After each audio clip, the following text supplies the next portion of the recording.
संसद के शीतकालीन सत्र के 8वें दिन जहां लोकसभा में चुनाव सुधारों और स्पेशल इंटेंसिव रिवीजन यानी एसआईआर को लेकर चर्चा हुई, वहीं राज्यसभा में वंदे मातरम पर महाबहस देखने को मिली।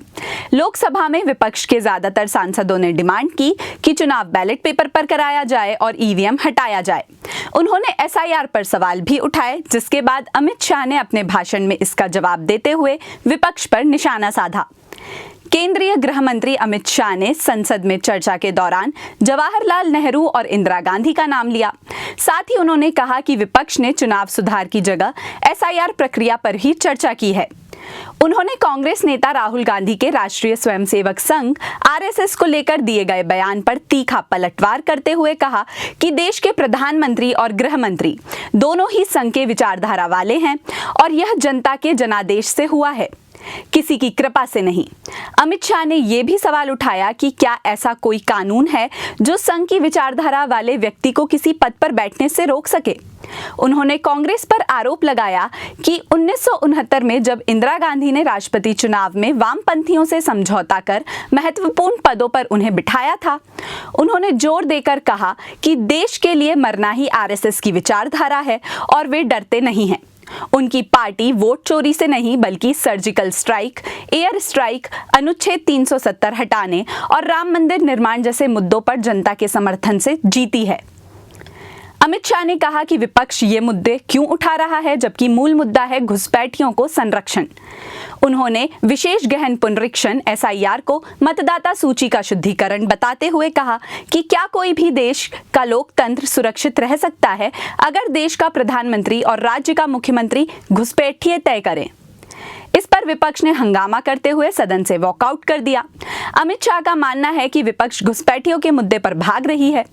वहीं विपक्ष ने सीसीटीवी फुटेज 45 दिन में नष्ट करने पर भी सवाल उठाया था।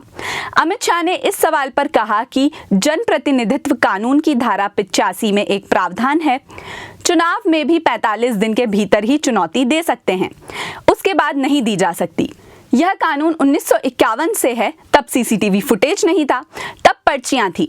यह कानून पर्ची के लिए बनाए गए थे, अब सीसीटीवी फुटेज है, उसके लिए भी नियम बनाए गए हैं।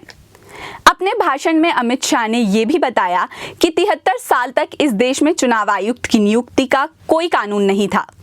नियुक्ति सीधे प्रधानमंत्री कर देते थे। अब तक जितने भी चुनाव आयुक्त हुए हैं, ये सभी इसी प्रकार देश के प्रधानमंत्री द्वारा चुने गए हैं। 1950 से 1989 तक पीएम फाइल भेजते थे और राष्ट्रपति नोटिफिकेशन जारी कर देते थे। क्या तब ये सब अच्छा था?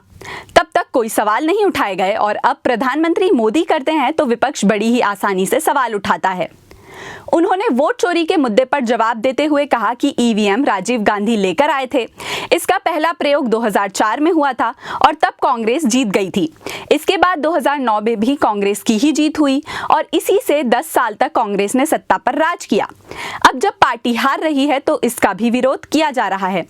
चुनाव आयोग ने निर्णय किया था कि 5% ईवीएम और वीवीपैट के परिणाम कंपेयर किए जाएंगे। आज तक 16,000 मशीन और वीवीपैट का मिलान हुआ है और एक भी मिसमैच नहीं हुआ। अमित शाह का कहना है कि अगर कोई पत्रकार कुछ सवाल पूछे और विपक्ष को वो सवाल पसंद ना आए तो वो कहते हैं कि तुम बीजेपी के एजेंट हो। केस हारते हैं तो जज पर आरोप लगाते हैं और चुनाव हारते हैं तो ईवीएम और वोट चोरी का दोष देते हैं। शाह के इन तीखे हमलों के बाद संसद में जोरदार हंगामा हुआ और नेताओं के बीच आरोप प्रत्यारोप की राजनीति देखने को मिली। ऐसी ही तमाम खबरों के लिए जुड़े रहिए हमारे साथ। धन्यवाद।